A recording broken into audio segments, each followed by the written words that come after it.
অনেক দিন পর এই উপশহরের বাসাটাতে আসলাম। এসেছে কি কারণে সেটা পুরো ভিডিওটি দেখলেই জানতে পারবেন। ওটা না হলে একটু সাসপেন্স রাখলাম। আসলে হঠাৎ করে আমাদের প্ল্যান এবং প্রোগ্রাম করে এখানে আসা। এখন আর আমরা এই বাসায় থাকি না, কিন্তু অনেক অনেক স্মৃতি আছে এই বাসায়। এত এত স্মৃতি আছে যে স্মৃতিগুলো বড়ই অমূল্য আমাদের কাছে। আমার বাবার রেখে যাওয়া গাছ, আমার বাবার রেখে যাওয়া স্মৃতিগুলো এই বাসাটা জুড়ে আছে। আহা, কতদিন ধরে যে আমি বাবাকে দেখি না। আজ 3 বছর হতে গেল।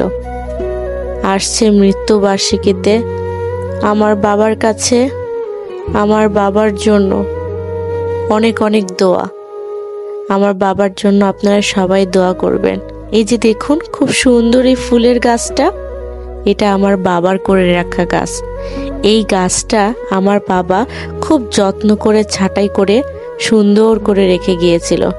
এখনো পর্যন্ত ঠিক অতটুকু সাইজে আছে এবং আব্বু তো আরো সুন্দর করে গাছগুলোকে কাটিং করত।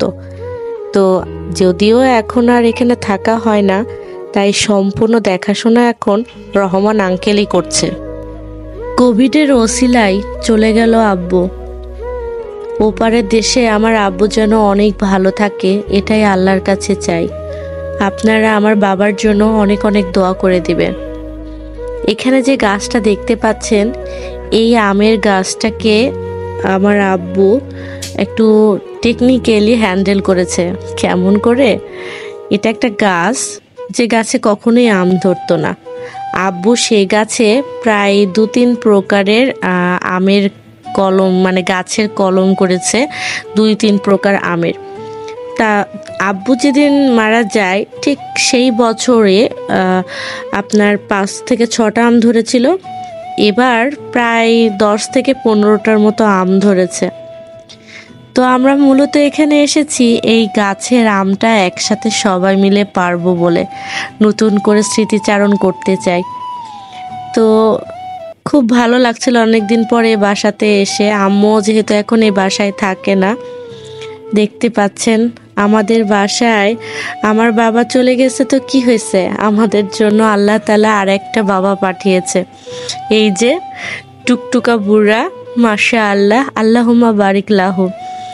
আমাদের বাসায় এই সোনা বাবাটা, মাশাআল্লাহ মাশাআল্লাহ, এই বাবাটা এত আনন্দ ঘন মুহূর্ত দিয়েছে আমাদের জন্য।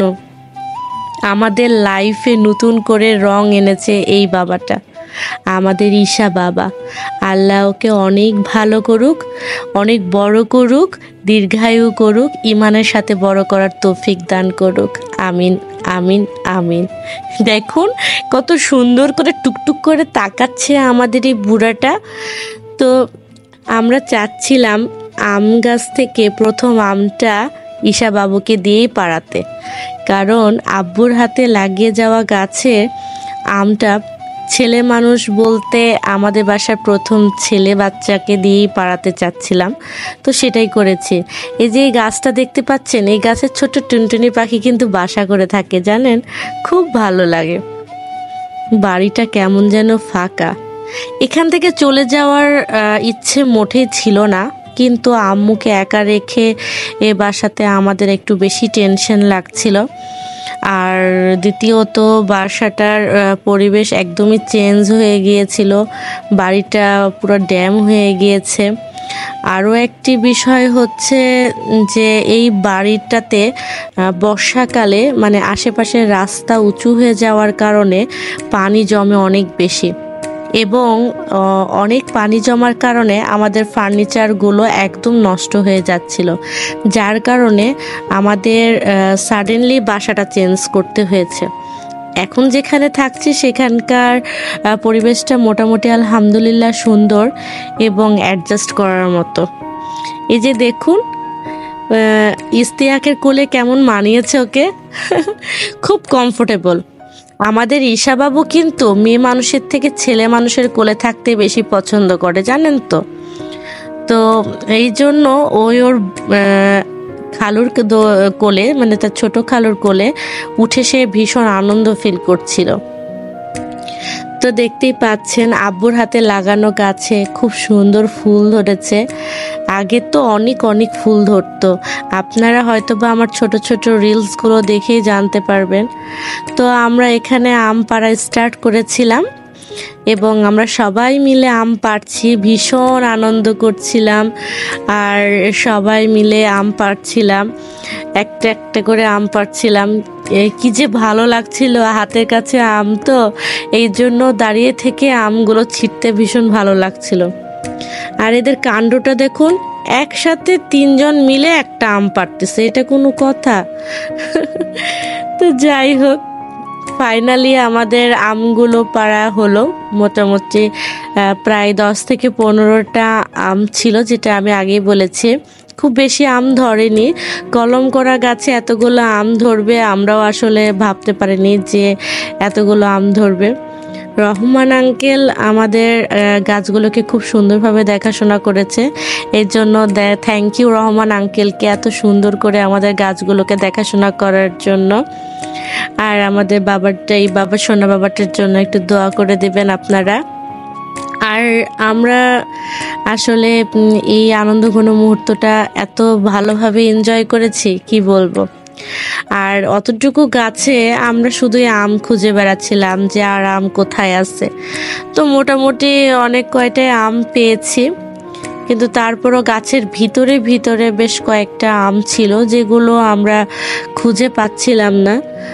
বাহির থেকে আবার দেখলে খুঁজে পাওয়া যাচ্ছে, আবার ভিতরে এসে দেখলে খুঁজে পাওয়া যাচ্ছে। তো এখানে এরা সবাই পিছন দিক থেকে, মানে বাসার পিছন না সরি সামনের দিক থেকে এই যে আম দেখতে পেয়ে ওরা ভীষণ খুশি আর বলছে ওই যে আম, ওই যে আম। তো আমরা আম দেখতে পাইছি, এখন এই একটা আম কি করে গাছে রাখা যায়, এই আমটাকেও তো পারতে হবে। তো সবাই এত এক্সাইটেড ছিল যে ওখানে আম ওখানে আছে, ওখানে আছে। তো আমরা সবাই মিলে ওই আমগুলো পারলাম। অনেক দিন পর পুরনো বাসাতে গিয়ে আমাদের মনটা খুব ভারাক্রান্ত ছিল, আবার ভালো লাগছিল। অনেক দিন পর সবাই মিলে একসাথে আমরা গেলাম। তো আমাদের প্ল্যান আছে আমরা সামনে ওখানে খুব মজা করে পিকনিক করব। আর আমরা পিকনিকে কি করলাম না করলাম সেটাও আপনাদের সাথে শেয়ার করব ইনশাআল্লাহ। আমরা খুব মজা করে ওই বাসাটাতে পিকনিক করব আর সম্পূর্ণ ভিডিওটাও আপনাদের সাথে শেয়ার করব। তো এই ছিল আমার আজকে ভিডিও ব্লগ। সবাই ভালো থাকবেন, সুস্থ থাকবেন, আশা করছি আমার এই ভিডিও ভালো লেগেছে। আসসালামু আলাইকুম।